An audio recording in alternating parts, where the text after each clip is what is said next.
Hello science forms. तो आज के इस वीडियो में हम बात करेंगे कॉर्नियल अल्सर के बारे में, जो कि ऑप्थेल्मोलॉजी की एक डिजीज़ है। अभी तक हमने बात करी थी कीरेटाइटिस की, जो कि एक इन्फ्लेमेटरी डिजीज कंडीशन थी, ठीक है ना, जिसका आपको मेरे डिस्क्रिप्शन बॉक्स में लिंक मिल जाएगा। अगर आपने नहीं देखा हो तो उसको भी देखना, क्योंकि वो भी एक तरह की इन्फ्लेमेटरी कंडीशन है ऑप्थेल्मोलॉजी की। इस वीडियो को स्टार्ट करने से पहले कहना चाहूँगा, मैं जिन बच्चों ने मेरा चैनल सब्सक्राइब नहीं किया है, अभी जाओ पहले सब्सक्राइब करो और मेरे वीडियो को अपने दोस्तों के साथ शेयर कीजिए। बात करते हैं कॉर्नियल अल्सर के बारे में। कॉर्नियल अल्सर एक तरह की अल्सरेटिव कंडीशन है, जिसके अंदर जो आइज है, आइज के अंदर जो अपने कह सकते हो मसल्स पाई जाती है, जो स्क्लेरा पाई जाती है, ठीक है ना, उनके अंदर क्या हो जाता है, किसी भी तरह का अल्सर फॉर्मेशन हो जाता है। अब अल्सर फॉर्मेशन कैसे होता है, माना किसी तरह का घाव हो गया, किसी तरह की इंजरी हो गई, जिसके कारण वहां पे एक तरह का क्या बोलते हैं घाव बन गया, और वो घाव जैसे बार बार घाव बनता जाएगा, जिसके कारण वहां पे क्या हो जाएगा, एक अल्सर की फॉर्मेशन हो जाएगी, ठीक है ना, जिसको बोलेंगे अपन कॉर्नियल अल्सर। अब बात करते हैं कॉर्नियल अल्सर, एक नाम दिया गया कॉर्नियल पार्ट को, यानी कॉर्निया के अंदर अल्सर का फॉर्मेशन हो जाना।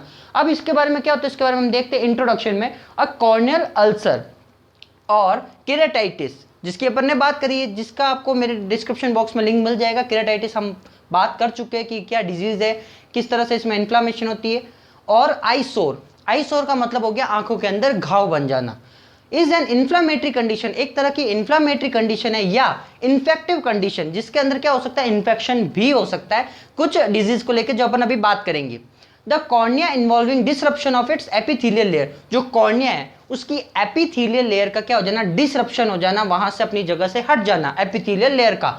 तो कॉर्निया की एपिथेलियल लेयर का डिसरप्शन क्या कहलाता है, कॉर्नियल अल्सर। अगर आप यहां देख सकते हो तो मेन यहां पे बात अपन कर रहे हैं कॉर्निया का इन्वॉल्वमेंट होना और उसकी एपिथेलियल लेयर का डिसरप्शन होना, क्या कहलाता है, कॉर्नियल अल्सर।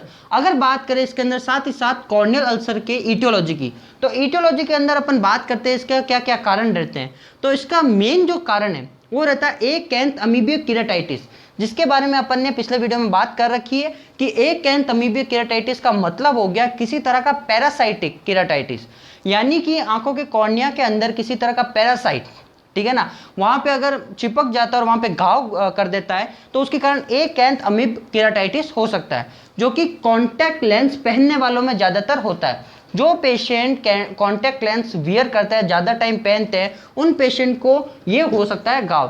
तो जो कॉन्टैक्ट लेंस वियर करते हैं उनको पैरासाइटिक कंडीशन होती है, जिसको बोलते हैं एकैंथ अमीब केराटाइटिस। बात करते हैं सेकेंड कंडीशन की, herpes simplex keratitis. Herpes simplex keratitis का मतलब हो गया repeated flare up of lesion और सोर इन आइज, यानी कि इसके अंदर क्या होता है कि जो हर्पीज जो वायरस पाया जाता है उसके कारण, या फिर बार बार घाव बनने के कारण, या वहां की इम्यूनिटी लो होने के कारण वहां पे क्या घाव बन जाता है, ठीक है, जिसको बोलते हैं अपन हर्पीज सिंप्लेक्स केराटाइटिस वायरस। अब जरूरी नहीं कि इंजरी और घाव के कारण, हो सकता है कई बार ज्यादा इंजरी होने के कारण या इम्यूनिटी वीक होने के कारण, यानी कि इम्यूनिटी वीक होने के कारण वहां पे हर्पीज सिंप्लेक्स केराटाइटिस हो सकता है। बात करते हैं फंगल केराटाइटिस की, तो इसके अंदर इंजरी होती है कॉर्निया की रिलेटेड टू प्लांट और प्लांट मटेरियल, यानी कि आंखों के अंदर किसी भी तरह की प्लांट या प्लांट मटेरियल से रिलेटेड इंजरी होना, क्या कहलाता है, फंगल केराटाइटिस। बात करते हैं अदर कॉजेज की, तो अदर कॉजेज के अंदर आप देख सकते हो ड्राई आइज, यानी आंखों का बार बार सूखना, ठीक है। आई इंजरी, आई इंजरी का मतलब हो गया आंखों में बार बार किसी तरह की इंजरी होना, या किसी तरह की एक बार में इंजरी जो एक्यूट है और क्रोनिक में चेंज हो रही है। इन्फ्लामेटरी डिसऑर्डर, शरीर के अंदर किसी भी तरह का इन्फ्लामेटरी डिसऑर्डर होना।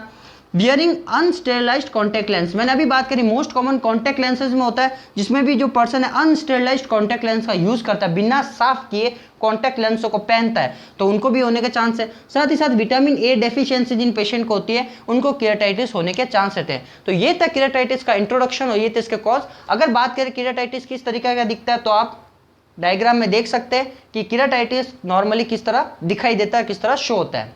तो अभी अपन ने बात करी इंट्रोडक्शन की और कॉजेज की। अब बात करेंगे हम यहाँ पे कॉर्नियल अल्सर के सिम्टम्स के बारे में, कि कॉर्नियल अल्सर के अंदर क्या क्या सिम्टम आ सकते हैं। तो बात करें पहले सिम्टम की, तो इसके अंदर माना जाएगा इची आइज, यानी आंखों के अंदर किसी भी तरह का इरिटेशन होना, जिसके कारण पेशेंट को बार बार आंखों में खुजली होगी। दूसरा वाटरी आइज, यानी आंखों से बार बार पानी का डिस्चार्ज होगा या किसी भी तरह के वाटरी फ्लूइड का डिस्चार्ज होगा। थर्ड पस लाइक ड्रेनेज, यानी पेशेंट की आंखों से पस लाइक ड्रेनेज आएगा। फोर्थ, बर्निंग और stinging sensation in the eyes, यानी आंखों में या तो बर्निंग यानी जलने का अनुभव होगा या फिर उसको स्टिंगिंग सेंसेशन यानी किसी चीज के चुभने का एहसास होगा। फोर्थ, बात करें फोर्थ के बाद फिफ्थ की, रेड आइज, यानी पेशेंट की आंखें कैसे दिखेगी, लाल दिखेगी एकदम। सिक्स्थ, आई इन्फ्लामेशन और सेंसिटिविटी टू लाइट, आंखों के अंदर इन्फ्लामेशन देखने को मिलेगी, साथ ही साथ उसकी लाइट की तरफ क्या होगी, सेंसिटिविटी बढ़ जाएगी, यानी कि वो तेज प्रकाश की तरफ सही से देख नहीं पाएगा। बात करें सेवंथ पॉइंट की, सोर आइज, यानी कि आंखों में या तो घाव देखे जाएंगे या इंजरी देखने को मिलेगी। सेवंथ, बात करें व्हाइट स्पॉट ऑन कॉर्निया, यानी कि जो कॉर्निया है उस पर व्हाइट स्पॉट्स नजर आएंगे। बात करें 8 पॉइंट की, तो इसके 8 पॉइंट की, फॉरेन बॉडीज इन आइज, यानी पेशेंट की जो आंखों के अंदर फॉरेन बॉडीज देखने को मिलेगी, साथ ही साथ उसके अंदर ब्लड विजन देखने को मिलेगा, क्योंकि अगर पेशेंट को ऐसा लगेगा कि उसकी आंखों में कोई फॉरेन बॉडी है, जैसे अभी अपन ने बात करी प्लांट या प्लांट मटेरियल की, तो साथ ही साथ उसको ब्लड विजन यानी देखने में धुंधलापन दिखेगा। तो ये थे अपने साइन और symptoms related to corneal ulcer. अब बात करते हैं अगर इसके डायग्नोसिस की, तो डायग्नोसिस के अंदर आप जैसे देख सकते हो आई एग्जाम, पेशेंट का नॉर्मल फिजिकल एग्जामिनेशन में अगर आप उसकी आइज का एग्जामिनेशन करोगे तो आपको इन्फ्लामेशन, व्हाइट स्पॉट, ये सब देखने को मिल जाएगा। अगर बात करें इसके दूसरे कंफर्मेटिव डायग्नोसिस की, तो आप उसके अंदर फ्लोरोसेंस आई स्टेन ले सकते हो। फ्लोरोसेंस आई स्टेन के अंदर क्या होता है, इसको बोला जाता है orange dye blotting paper test. इसके अंदर क्या होता है, एक ब्लोटिंग पेपर पे ऑरेंज डाई ली जाती है, ठीक है, फिर उसको क्या किया जाता है, जो आइज है उस पर क्या किया जाता है, रब किया जाता है, ठीक है, आइज पे क्या किया जाता है, ब्लॉटिंग पेपर को रब किया जाता है, रखा जाता है, ठीक है। इसके कारण क्या होता है कि यहाँ की जो ऑरेंज डाई है वो आंखों में क्या कर जाती है, फैल जाती है, और फैलने के बाद वहाँ पे क्या होता है, किसी भी तरह का अगर अपन को लीजन देखना हो तो आंखों पे आप क्या डालोगे, यूवी रेज, और यूवी रेज के साथ वहाँ पे क्या करोगे, स्लिट लैंप एग्जामिनेशन टेस्ट, यानी कि यूवी रेज डालते हुए स्लिट लैंप एग्जामिनेशन टेस्ट करोगे तो आंखों पे क्या कुछ इस तरह की इमेज बनेगी, जैसा कि आप ऊपर इमेज देख रहे हो कि स्लिट लैंप एग्जामिनेशन अगर फ्लोरोसेंस के साथ करते हो तो किस तरह की आपकी इमेज बनती है। तो अब बात करते हैं कि अगर एक ब्लोटिंग पेपर पे जिस पे ऑरेंज डाई ली अगर आप कॉर्निया पे रखोगे तो और वहाँ पे यूवी रेज का स्लिट लैंप एग्जामिनेशन करोगे तो वहाँ पे आपको क्या दिखेगी, एक जैसे घाव जो है घाव वो आपको वहाँ पे ब्लू रंग के अलग से शो होंगे, जिसको बोलते हैं फ्लोरोसेंस आई स्टेन, ठीक है। तीसरा बात करें सैंपल की, तो जो ब्लोटिंग पेपर आपने आइस के ऊपर रखा है उसके ऊपर किसी भी तरह का डिस्चार्ज होगा, उसको आप क्या कर सकते हो, माइक्रोस्कोपिक एग्जामिनेशन द्वारा चेक कर सकते हो, माइक्रोस्कोपिक एग्जामिनेशन द्वारा चेक कर सकते हो। तो ये थे अपने normal sign and symptom related to corneal ulcer और डायग्नोसिस, जैसे eye exam, fluorescence eye stain, sample, इसके अलावा आप फिजिकल एग्जामिनेशन द्वारा, इसके अलावा हिस्ट्री कलेक्शन द्वारा और उसके एनवायरमेंटल स्टेटस द्वारा आप पता कर सकते हो कि पेशेंट को किसी तरह का आई इन्फेक्शन है या नहीं है। अब बात करेंगे हम यहाँ पे ट्रीटमेंट की कि कॉर्नियल अल्सर के अंदर किस तरह का ट्रीटमेंट दिया जा सकता है। तो यार जब कॉर्नियल अल्सर आपको हो जाता है तो डॉक्टर आपको क्या क्या दवाइयाँ देता है। तो बात करें मेडिकेशन की, तो इसमें सिम्टोमेटिक मैनेजमेंट होता है। सिम्टोमेटिक मैनेजमेंट का मतलब हो गया जब आपको किसी तरह के सिम्टम्स आ रहे हैं, जैसे बैक्टीरिया से रिलेटेड आपका कॉज है या वायरल से रिलेटेड आपका कॉज और उससे रिलेटेड आपके सिम्टम आ रहे हैं, तो उस तरह से आपको मेडिकेशन देगा। बात करेंगे सिम्टोमेटिक मैनेजमेंट के, तो आपको जैसे अगर ड्राई आइज है तो उसके अंदर अलग मैनेजमेंट देगा, आपके अगर वहाँ पे टीयरिंग हो रही है तो उससे रिलेटेड अलग मैनेजमेंट देगा। बात करते हो अगर बैक्टीरिया के कारण आपको अगर कॉर्नियल अल्सर हो रहा है तो एंटी बैक्टीरियल देगा, वायरस के कारण तो एंटी वायरल, ठीक है, फंगस के कारण तो एंटी फंगस, इस तरह से वो मेडिकेशन देता है। तो वो था अपना सिम्टोमेटिक मैनेजमेंट, यानी सिम्टम के आधार पर पेशेंट को मैनेज करना।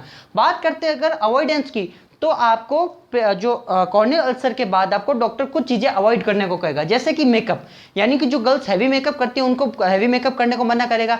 आजकल कुछ बॉयज भी हैवी मेकअप करके घूमते हैं तो उनको भी मेकअप करने को मना करेगा, ठीक है। मेडिकेशन, कुछ लोग क्या करते हैं अलग अलग टाइप के मेडिकेशन लेते हैं, आई ऑइंटमेंट लेते हैं, ठीक है ना। कुछ लोग अलग अलग तरह के कॉन्टैक्ट लेंस लगाते हैं, लाल काले भूरे चितकबरे, अलग अलग तरह के क्या लगाते हैं, कॉन्टैक्ट लेंस लगाते हैं। तो उनसे रिलेटेड जो वो मेडिकेशन यूज करते हैं उनको यूज करने को मना करेगा। साथ ही साथ जो रिलेटेड ड्रग्स है, जैसे आप मान लो किसी के आई के अंदर ग्लूकोमा हो रखा है तो उससे रिलेटेड ड्रग्स चल रही है, तो वैसे ड्रग्स को वो लेने को मना करेगा। तो कुछ अवॉइडेंस देगा कि मेकअप यूज ना करे लड़के और लड़कियां दोनों, साथ ही साथ मेडिकेशन का यूज कम करे या ड्रग्स अवॉइडेंस कौन कौन सी करनी है। फिर बात करते हैं इसके कॉर्नियल ट्रांसप्लांटेशन के, यानी इसका जो मैनेजमेंट मेन है, जो सर्जिकल मैनेजमेंट है वो है कॉर्नियल ट्रांसप्लांट, यानी कॉर्निया को ट्रांसप्लांट करना। यानी एक पेशेंट का कॉर्निया लेके या जो डोनर है उसका कॉर्निया लेके दूसरा जिसके कॉर्नियल अल्सर हो रखा है उसका कॉर्निया में ट्रांसप्लांट करना, ठीक है ना। अब इसके बारे में जो अपन बात करेंगे उसको किसी अलग वीडियो में बात करेंगे। कॉर्नियल ट्रांसप्लांट कोई छोटा प्रोसीजर नहीं, काफी बड़ा प्रोसीजर है, तो उसकी अपन किसी अन्य वीडियो में बात करेंगे। यहाँ पे ध्यान रखने वाली बात यह कि जब कॉर्नियल ट्रांसप्लांट किया जाता है तो पेशेंट को कुछ कॉम्प्लिकेशन से गुजरना पड़ता है, जैसे कि rejection of the donor tissue, यानी कि हो सकता है कि जिस पेशेंट के अंदर आपने कॉर्निया ट्रांसप्लांट किया है उस आदमी का जो बॉडी है वो क्या कर दे, उसके टिश्यूज को रिजेक्ट कर दे, यानी कि डोनर से आने वाले टिश्यू को रिजेक्ट कर दे कि ये मेरे बॉडी का पार्ट नहीं है, मैं इसको अटैच नहीं करूंगी। अगर ऐसा कुछ होता है तो उसको बोलते हैं रिजेक्शन ऑफ डोनर टिश्यू। फिर बात करते हैं आई इन्फेक्शन, यानी पेशेंट को आई इन्फेक्शन होने के चांस रहते हैं। साथ ही साथ डेवलपमेंट ऑफ ग्लूकोमा, यानी कि पेशेंट को ग्लूकोमा होने के चांस भी रहते हैं। क्यों? क्योंकि यहाँ पे क्या होगा, जो अपने आई की स्ट्रक्चर उसमें काफी बदलाव आते हैं जिसके कारण पेशेंट को ग्लूकोमा हो सकता है। बात करें प्रिवेंशन ऑफ कॉर्नियल अल्सर, अगर आपको कॉर्नियल अल्सर से बचाव करना तो अपन क्या क्या मैनेजमेंट करते हैं, तो सबसे पहले avoiding sleeping with contact lenses.